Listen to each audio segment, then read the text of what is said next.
There we are. There we are. Let's get the lighting right if we can. Hold on a sec.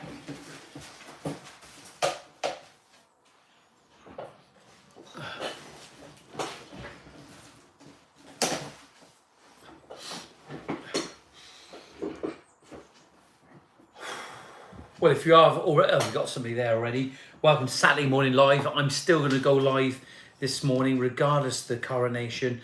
It's got to go ahead simply because I owe it to you people that watch every week, and thank you very much for that. Gareth Williams, as if by magic. Let's see if we can just get you up there, Gareth. Good morning, mate. Good to see you. Thanks for the thumbs up. Let's just turn the volume down. I don't know if you can hear me. If the volume is good, we've got 2 thumbs up at the moment. There are. Volume's good. Good lighting this morning. Welcome to Saturday Morning Live. We've got 6 viewers, got 2 likes. Don't forget, when you join the Saturday Morning Live, give it a big thumbs up because it's good for the analytics and it's good for the comments as well. If you comment on here this morning, Sick of Lives. Morning, Steve. How's it going? Mario Ritchie's joined us as well. Good morning, Johnny and Alison. How's it going? And if by magic, David McGee II's just bought me a nice cup of tea. There we are. Look at that. We've had our breakfast this morning. Now we've got a cup of tea. God save the Queen. Totally agree with you. And whatever your position is on that, you've got to wish him good luck, and hopefully something good will actually come from it. But for me, Steve, what I would say is that I think it's good for the economy. I think it's good for Britain. I think it's great as a whole because it's a positive story, and we've wanted this for such a long time. Got to be careful how I run away with this morning because I don't want to get talking too much. Got my book. This is my little book now. I want to show you guys. I've been keeping for a while now. I'm going to sneeze now.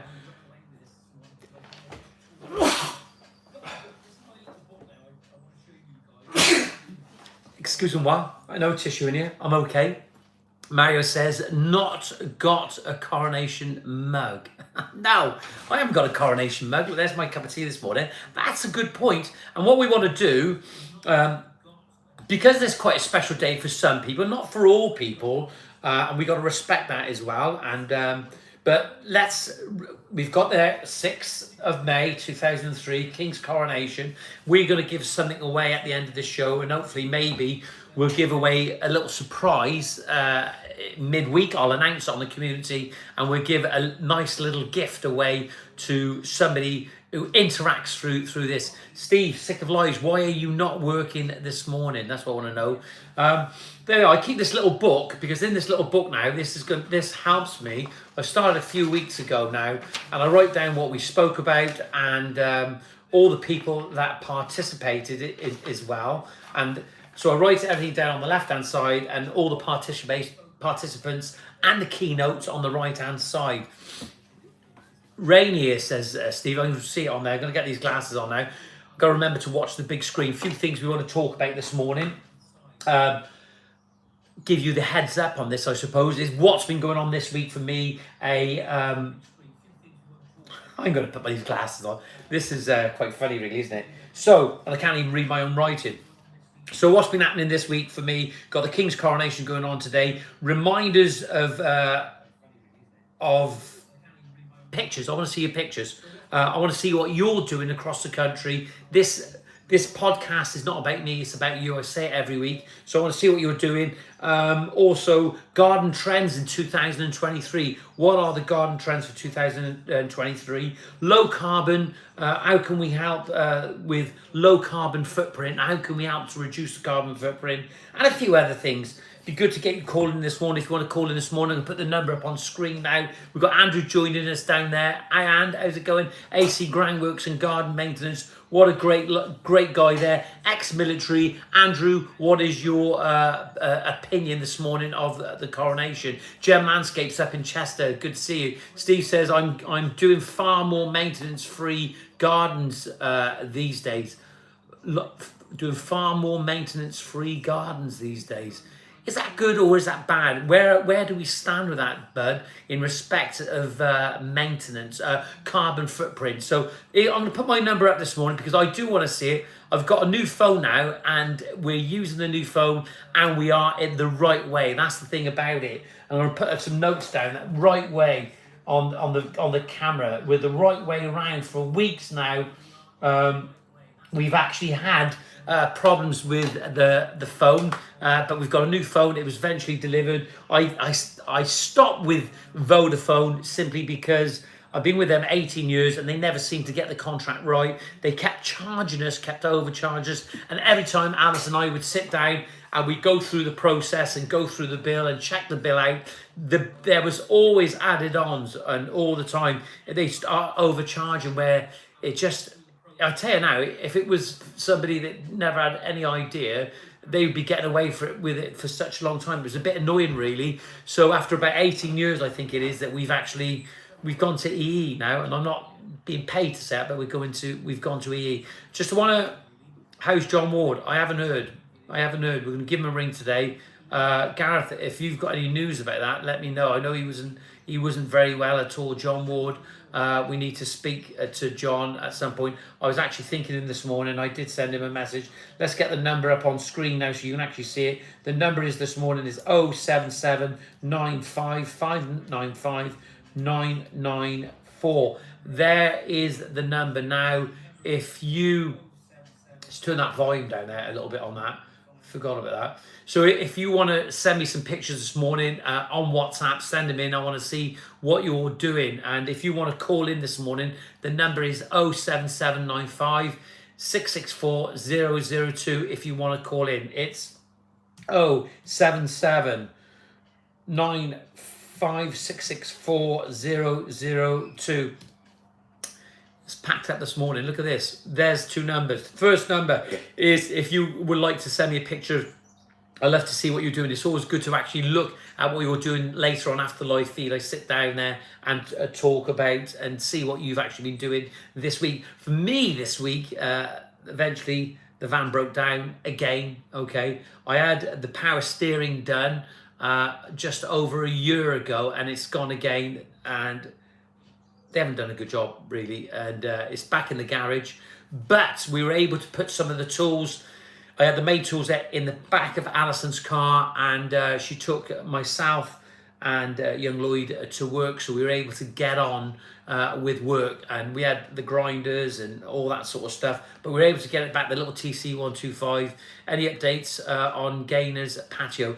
No, I haven't heard much more about Gainer's patio. I'm going to be speaking to her again sometime, Gareth, so good point. Yeah, Gainer's patio. Also, Gareth, we had a lady the last couple of weeks been talking to me. She had some work done and it didn't work out right, so there was expert witnesses in, and it's gone downhill since she's got the expert witnesses in. They've messed around a little bit. She's not happy about it, and we're not going to mention her name and where it is because I don't want to cause problems, but she had expert witnesses that's supposed to do a report. They charged her £850 or £1,000. I'm not quite sure what it was, just to tell her what she already knew. And great shame. It's a great shame. If you are an expert witness this morning, you are watching and you want to call in, the number is there on screen now. It's 077 95 664 002.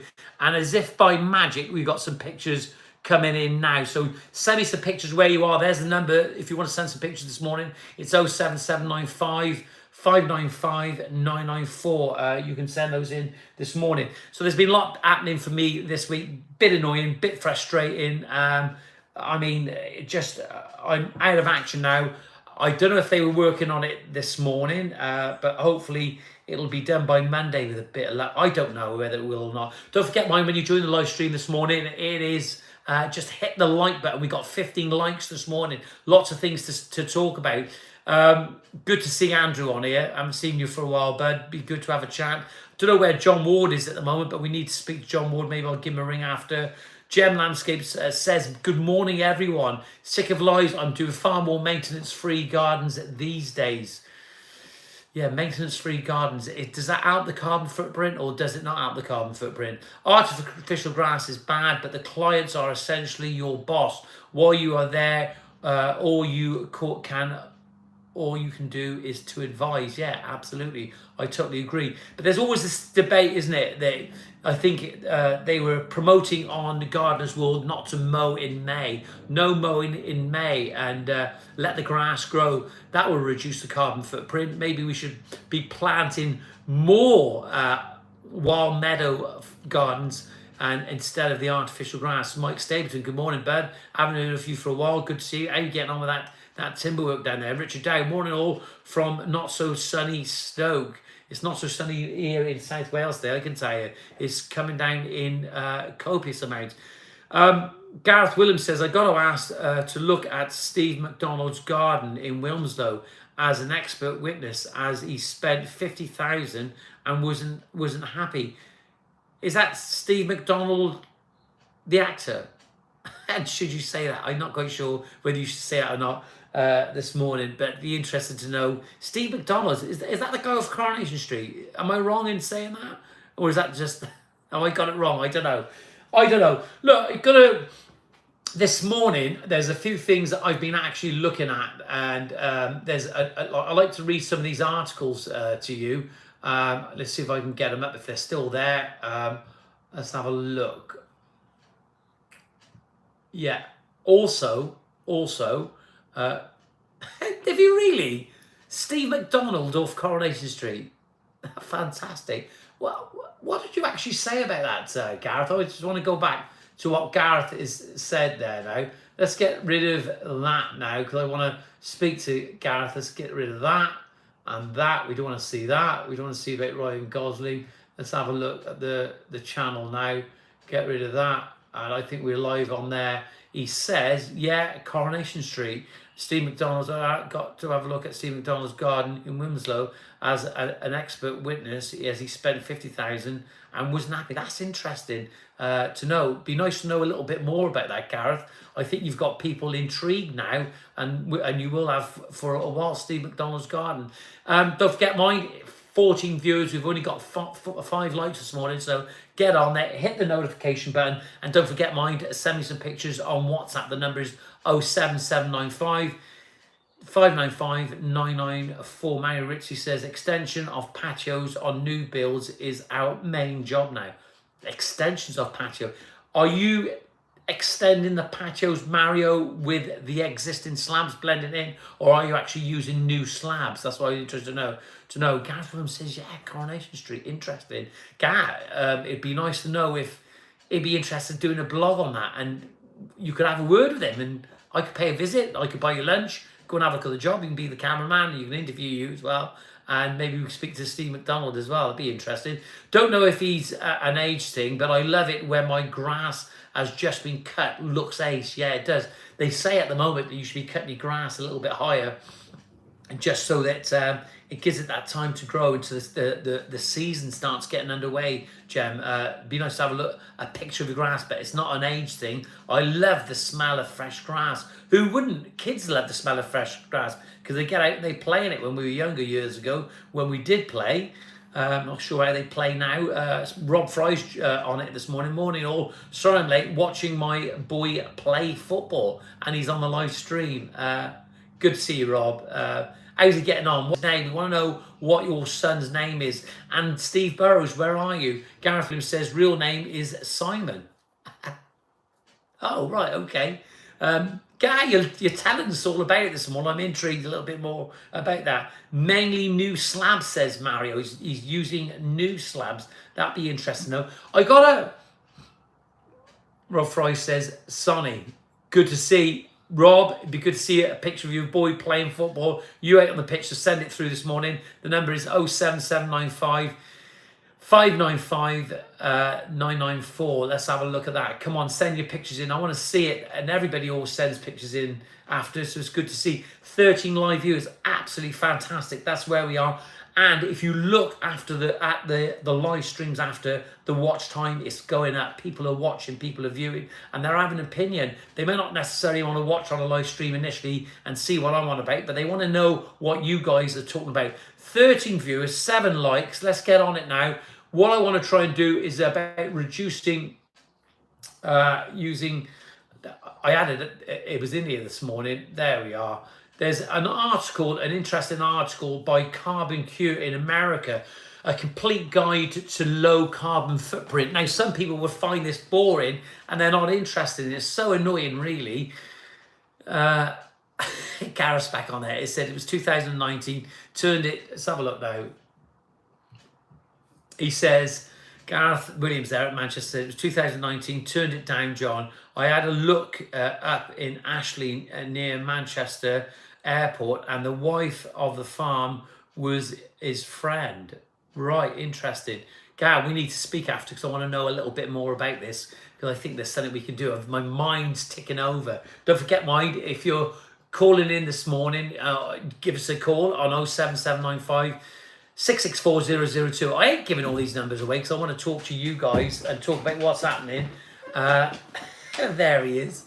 My grandson decided he wanted to come in. There's a little bit on, like I said, on carbon footprint. I want a complete guide to low carbon footprint. Just get rid of that now a minute.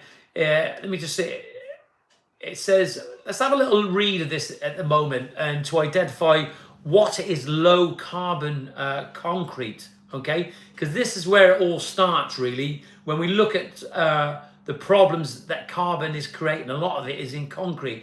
But they've got this thing called low carbon concrete. Low carbon concrete is a concrete produced with a lower carbon footprint than traditional content. Other than reduced carbon footprint, low carbon concrete should behave identically to its high carbon footprint, so there's no change in its performance. To create low carbon concrete, can it be implemented a series of relatively low impact changes to their production processes and mixed designs. Bear with me with this now. So it's in the mixed designs, but doesn't affect the performance. For example, switching fuel source, replacing some cement content. So they're on about switching the fuel source to make the concrete and then replacing the cement content with mineral compounds like calcined clays, fly ash, and blast furnace slag, or using new technologies like Carbon Cure's suite of products, okay? Yeah, Steve says straight away, everything at the start, Steve, doesn't it? It does start expensive, but because they want to, it's that thing, isn't it? The more we start using the things, the more we benefit from it. Apparently, in September 2020, the Global Cement and Concrete Association released a climate ambition pledge. A climate ambition pledge that aspires not just to low carbon concrete, but to carbon neutrality across the industry by 2050. It's a long time ahead, isn't it? But have we got that time? Have we got that time?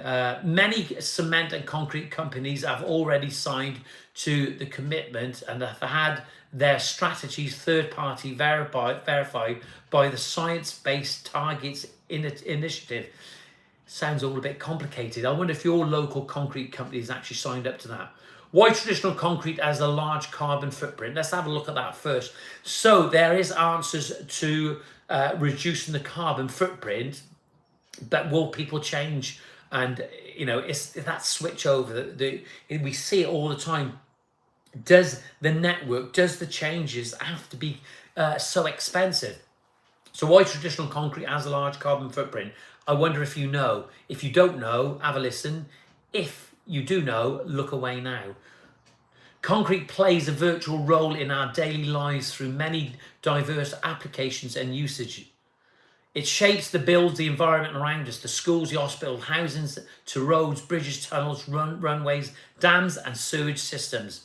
In fact, concrete is the most used man-made material in the world. The most used man-made material in the world, with 3 tons used annually for each person on the planet. 3 tons per person on the planet. That is an absolutely incredible stat. Cement is the key ingredient that gives concrete its strength.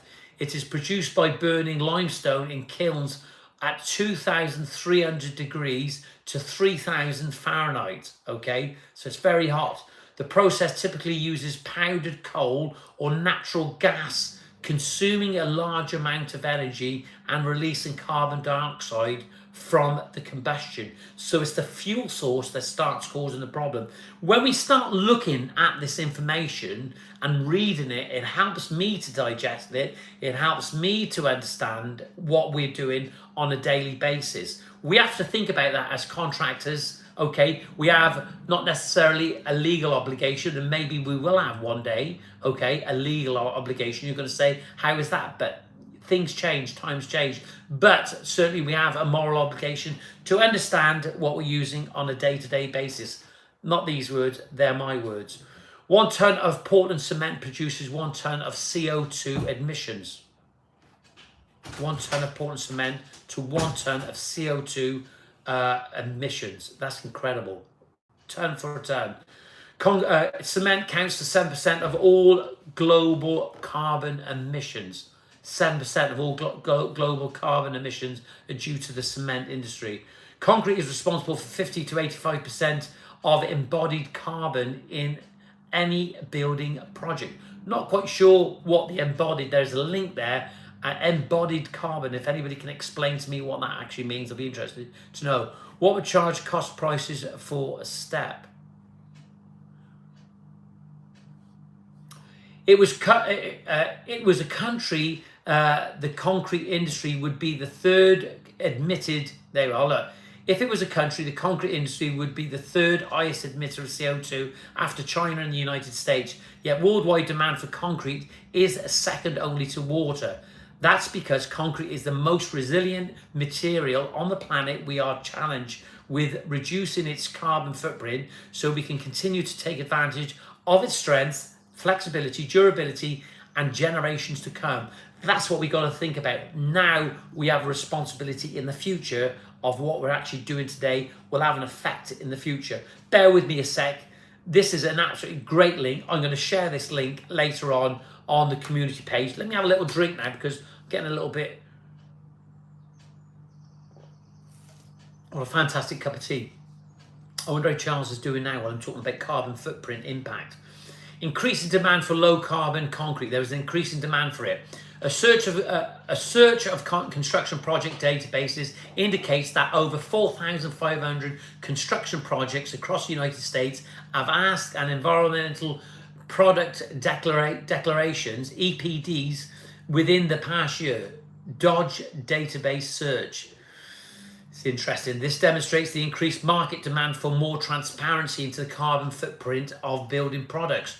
Architects and engineers and contractors and project owners are under pressure to prove they are meeting sustainability commitments to the end. Clients and professionals, initiatives and organizations like Architecture 2030, Structural Engineers 2050 Challenge, the Carbon Leadership Forum, and the World Green Building Council. Listen, it may sound a little bit boring, but this is so important. This is our future. This is our grandchildren's future and their grandchildren's future. We have to start thinking now. Now is the time. This is the last chance that we actually have to make a difference. Do you want to make a difference? Okay, because I want to make a difference. This push will increase the coming years, particularly in the United States, where the federal buy clean requirements come into effect. Buy clean requirements come into effect on January the 1st, 2023, that's this year, from the date the General Services Administration and other government purchasing and agencies must obtain Type 3 EPDs. Remember, you've got to look at EPDs. I'm going to be sharing this link a little bit later. For all building materials used on federal projects. Once EPDs become mandated by the federal government, pressure will increase at the state level and in the private sector too. Learn more about EPDs. Look, some of you may find this a little bit boring, but I think it's so important. And I just think it is. I think it's massive because it's going to save the planet in some respect, or even a percentage of the planet. And this is what we have to think of. We have to think about this so seriously now. We got this coronation going on. I think it's good. I think it's great.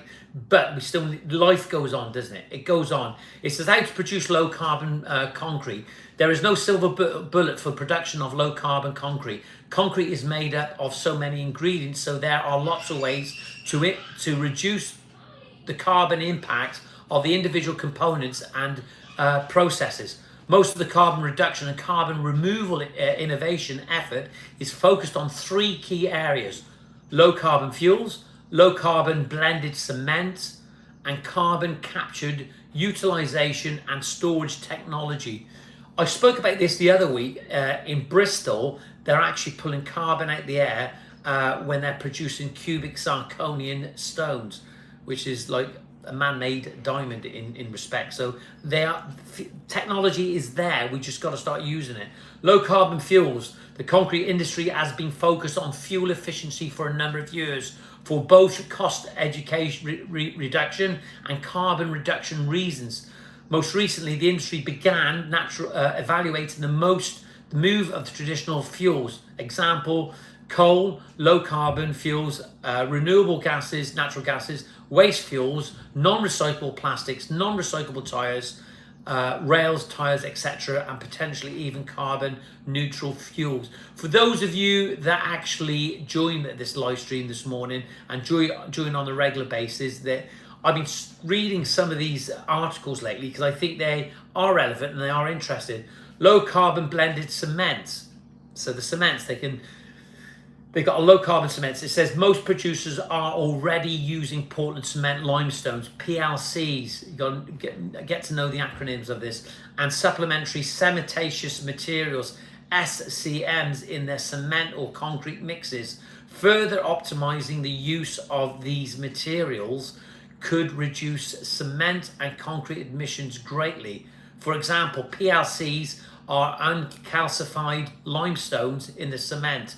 Grinding phase of the manufacturing process can reduce the carbon footprint of concrete by 5 to 10%. So even the manufacturing process, they're looking at that now to actually reduce the carbon footprint. I think that's enough we're going to read on that, because I'm going to get rid of that now. I'm not going to get rid of it because I want to go back to that at some point for me to actually have a read later. And I think it's so important. And just a bit of an announcement on here. I've come across now, and this is what's relevant, isn't it? Because you're going to say, well, what do I do every day? But we use cement every day. And I look at a lot of products being made out there and that we're using, and I don't think that it's necessarily good. But, and I don't think it's good. Some of the grouting systems out there, some of the brush and grout systems, I don't believe in those no more. I think it has a purpose, but not necessarily for me. And that's my opinion. But there is a new cementitious grouting system, okay, which is non-permeable, okay, and you can put it in the wet. Yeah, I never thought that this day would come. No polymers, no resins in it at all whatsoever. It's non-permeable. It doesn't have a porosity value. Maybe a little bit. I haven't identified that exactly at the moment, but there's a new cementitious grouting system that you put in dry, but you can put it in wet conditions. I'm going to be trying this soon, and I'm going to be letting you know a little bit more about this at some point. I don't know what you guys are using at the moment, but for years it's been difficult to find a product unless you use sand and cement and get down on your hands and knees to point in that natural stone. It was always a bit of a bone of contention. You've laid a good patio and you could ruin that patio basically through staining it. But there is a new cementitious grouting system that you can put in dry, okay, and you can put it in wet conditions. And I'll tell you the company's called Steintech. They've got a video out at the moment. It's not the greatest of video, but they say it works, and they wouldn't be bringing it to market, and they wouldn't invest all that money if they thought that it didn't work. But it's non-permeable, a non-permeable cementitious grouting system, a brushing grout system. So it's not like all those other grout systems that you see out there, and you can use it on porcelain, stone, and other natural products, sandstone and other natural products as well. Let's get back onto the live feed now and actually see what people are actually saying at the moment. Let's read what people say. Let's get back on it. It's been... There we are. Gareth Williams says, Mario Ritzy, Sigvalize says, low carbon concrete sounds expensive. Go green and price yourself out. Yeah, maybe. I've been laying a 60 square meter Indian sandstone patio this week as I've already finished the project. The client said, can we have a step? Should I have quoted him? What's everyone's thought? Well, if you've not mentioned it, right, if you've not mentioned the step in there, it is extra work. So you have to think about that. Yeah, Steve's right, 100%. Mario Ritzy says, I would charge cost price per step. Jem says, yes, quote it, mate. I'm laying under. You've got to be honest with people. You've got to just be upfront. That's why they ask you, does it include the step? So go back to them and say, no, it doesn't include the step. And there will be an extra cost. Jem says, yes, mate, I'm quoting and laying 110 square meters of porcelain, and they have added two long paths. So I added this into the bill. Yeah, absolutely.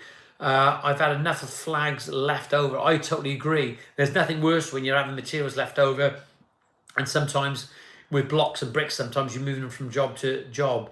Andrew of AC Groundworks and Garden Maintenance Services says, Gareth, we had a customer change their minds on things, and you have the discussions with them to add the extra time materials. They have to pay for it. Gareth says 100%. I basically add at this point, mate. And so that's Steve said straight away at that point, add it on and tell them. We just got to be honest with it. We're in it to make a living. We're not doing it. We are not a charity. Gareth Williams says, is there too many bank holidays? Yeah, I think, we got a bank holiday this Monday, haven't we? It's a bank holiday. I think I'm going to have the bank holiday. I think I'm going to go into work, I think. I don't know what you actually think of that. Mary Ritchie says, plant trees to offset one new type per patio build. Yeah, I agree with that 100%. Just imagine if you as a contractor went back to your customer and say, look, come on, I'll do the job for you, but please plant a tree. So important to plant trees in the garden. It helps for so many reasons. It's a feel-good factor. They look good. They smell good. Yes, even trees smell good. And they're going to help to reduce the carbon footprint. So think about... when you go along to see your customer, think about the advice that you're giving them. The product knowledge is so important, so key. Jem says, how many people still point Indian sandstone with sand and cement? I'd be interested to know. Well, I would, but you know, Jem, Steintec, I'm not getting paid to say this, a company called Steintec, STEINTEC, have a product. They've been around for some time, a new cementitious grouting system for natural stones and porcelain, and it's a brush and grout, but it's a non-permeable, and you can put it in the wet. Yeah, put it in the wet. We've got 11 viewers at the moment. We've got 10 likes. Absolutely fantastic. Keep it coming. Don't forget to send me some pictures. So moving on a little bit rapid now, because time is moving on, and I've read a lot of those things. I want to just, I love reading these articles at the moment, and I look at them and it just gives me a bit of an insight. I'm going to share this one as well later on. And how valuable are these articles that people write? How valuable are the blogs that people write? Do they have any value? And sometimes the only value they have is the value to the companies that are actually producing them, because they're going to sell from them. There's no doubt about it. That's what they do. So 30 garden trends for glorious green space in 2023. This is an article written by, I don't want to start reading these articles week by week because I want it to be my words as well, but I want your views from what that's going on out there. This is by Jennifer Herbert, last updated June the 30th, 2023. Jennifer Herbert, and it was for homes and gardens. Yeah, this is interesting. So you got lots of pictures. I'm going to send the link, share the link later when I'm sat down this afternoon. I'll share the link. Some fantastic pictures. Looks good. Pulls you into it first straight away, and then when you look at it, and obviously they've got all the ads on the left, on the right hand side as well. But Jennifer Herbert says, let me read what she says. This is what our Jennifer says. She says, for many of us, backyards and gardens are just as important as the interior designs of our homes. And the latest garden trends for 2023 provide some beautiful blooming inspiration and fresh ideas for your garden outdoor space. This is what I like, because they're talking about blooms and flowers exactly, you know. Usually stick up to a podcast on while I point low. Yeah. Do you know, I love having Gareth and you guys and Jem on here, and Mike Stapleton and Steve. Honest, we've really built a community, so I want to thank you for that. As I was thinking about that. Anyway, Jennifer goes on to say, inspiring garden designs and backyard ideas not only allow us to celebrate the beauty of the natural world with their own unique design, but they are also stylish extensions of our own, and a chance to create another room in which we can relax and entertain. With beautiful looks, with winners of the Society of Garden Designers, they plug them in there, to expert insight from designers and gardeners in the know. Our collection of the upcoming favoured garden trends celebrates both during garden designs and in innovative new styles, planting ideas, materials, and more are set to flourish in 2003. It's incredible, these blogs that they plug certain people in who they want to support. It's not a bad thing, I suppose, is it? They've gone to an effort to write a blog, transform your outside space with the latest garden trends. Whether you're a small gardener researching sustainable garden ideas or want to create the ultimate entertaining garden, our list of our favoured garden trends for 2023 will no doubt leave you with a collection of inspiring new ideas of your garden space. Here we go. Be at one with nature. Look at this. Absolutely. Bit like a Beth Chatto garden. If you don't know who Beth Chatto is, have a look her up. Beth Chatto was the one that really pushed the gardens where it didn't need, for drought conditions, didn't need a lot of watering, but you still get a lot of flower on there. Outdoor spaces have always been an extension of our homes, incorporating areas of relaxation, entertainment, and dining. Do you know, what I would say is that it's good to read these blogs, because you start using industry terms and vernaculars that people would like to hear, because it puts you in a good position, a position of authority, a position in where people think, well, they know what they're talking about. And she goes on and says, I believe that the ethos of the gardens of people are family and pleasure, says garden designer Matthew Childs. Married with that should be a palette that allows us to sit among plants and feel connected with nature. Harmonious balance between the landscaping elements and more naturalistic planting. It's so important that you guys get involved in the planting side, not just the hard landscape side. You don't necessarily need to know the names of the plants, but what you need to do, you need to promote the idea to your customer. And we spoke about this so many times. Push the idea to get some plants in the garden. Look how he says that Matthew Charles, he says, a palette that allows us to sit among plants and feel connected with nature. A harmonious balance between the hard landscape elements and more naturalistic planting. So important. Try to understand that side of things, because your customer will buy into you a little bit more if you start promoting the plants. I wonder if anybody would go, if a customer would go for more for sort of a wild grass area as opposed to artificial grass, where the kids can go and hide and play and run amongst the grass. The grasses are really tough. They're going to come back each year, and it's going to be more alive instead of really sterile looking garden. Matthew was a double winner of the Medium Residential Landscape and Gardens and Judges Awards, the Heathside Pool Garden, which shows that design with the needs of people at its heart can also still meet the needs of wildlife. Sculpture and steps, these are some of the trends. Let's go through, not going to read them all out this morning. An urban oasis, okay, an urban oasis, fantastic gardens. I'm going to share this link later on. They've got some salvias, some grasses. They've got Gladitsia tricanthus. They got a Dixonia antarctica, and that modern glass background, and a nice gravel path, and some geraniums, and it looks absolutely fantastic. I tell you now, we got to look at gardens and think of the word gardens in more of a beneficial way than just doing what we do. Okay, even if you're not into plants, just recommend the planting part of it, because there's nothing better than bringing your garden alive. You've done the hard landscapes, but bring the garden alive. Urban landscapes, create organic barriers, okay, natural barriers between different areas, which is better. That's great for reducing the carbon footprint. Naturalistic planting as grasses, as I've already mentioned. Wildlife friendly, think about that for the birds and the bees and the butterflies coming into your garden. You don't want a garden that there's no movement in it, no smell in it, and that's what you don't want. You need to move away from that.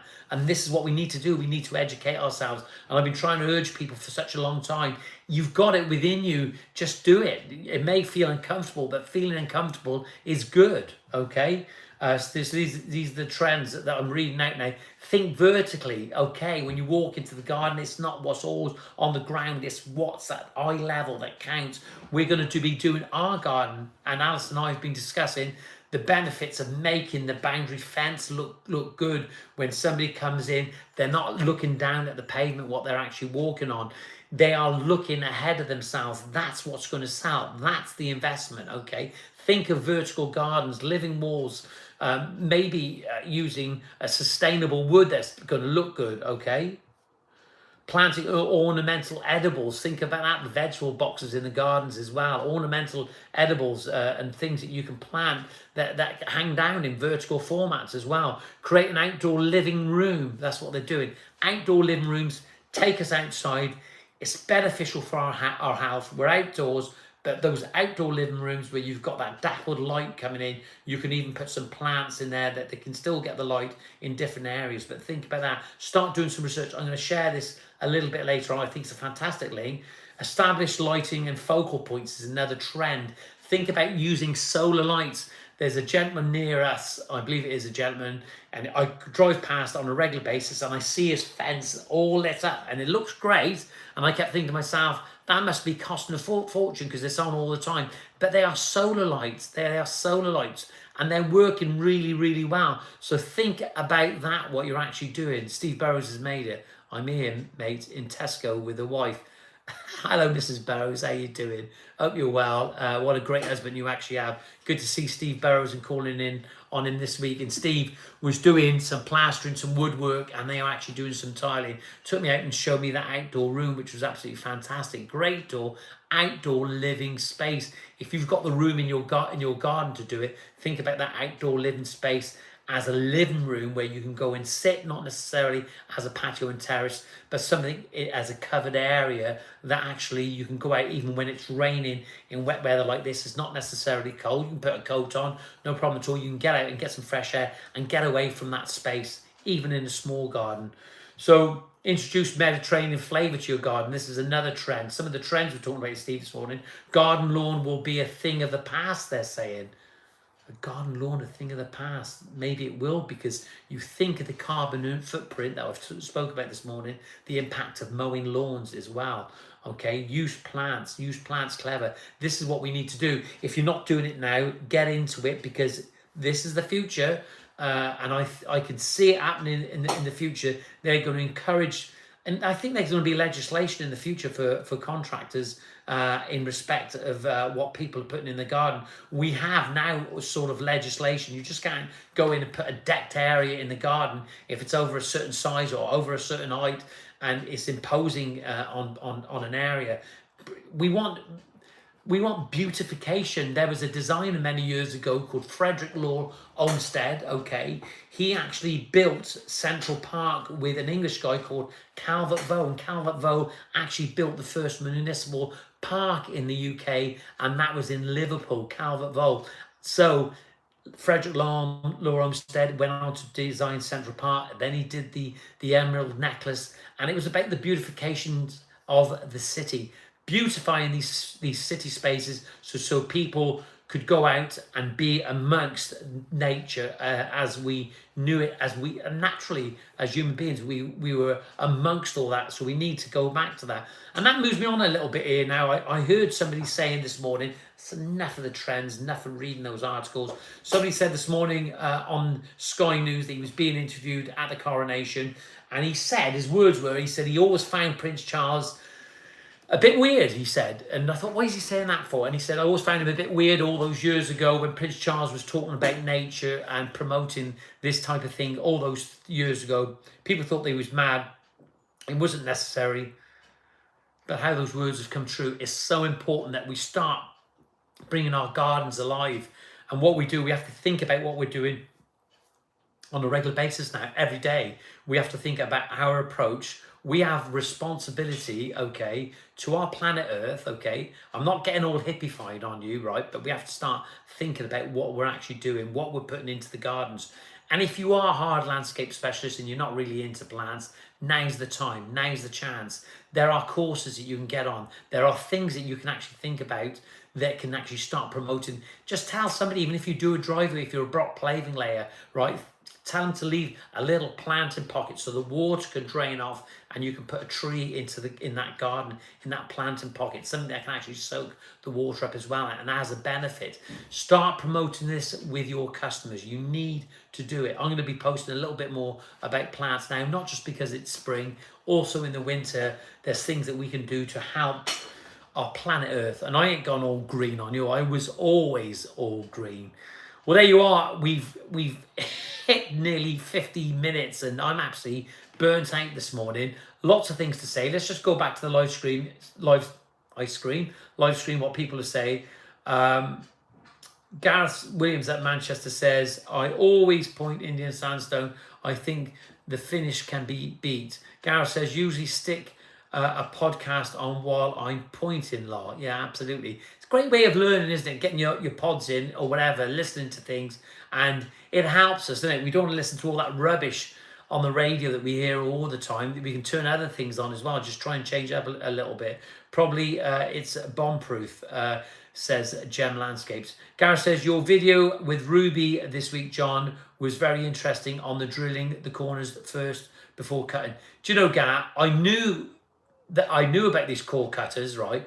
But I tell you something, mate, that made a massive difference to my mindset, knowing that it just took that pressure out. And I should have been doing it before, but I'm so cocky and cocksure of myself when I'm cutting the porcelain.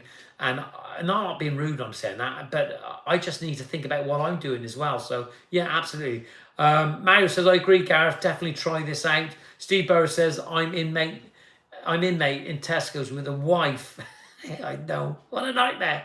Shopping on a day like this. If anyone's interested, think the king is about to be crowned. Go and have a look at it. God save you all. Be safe. God save the Queen.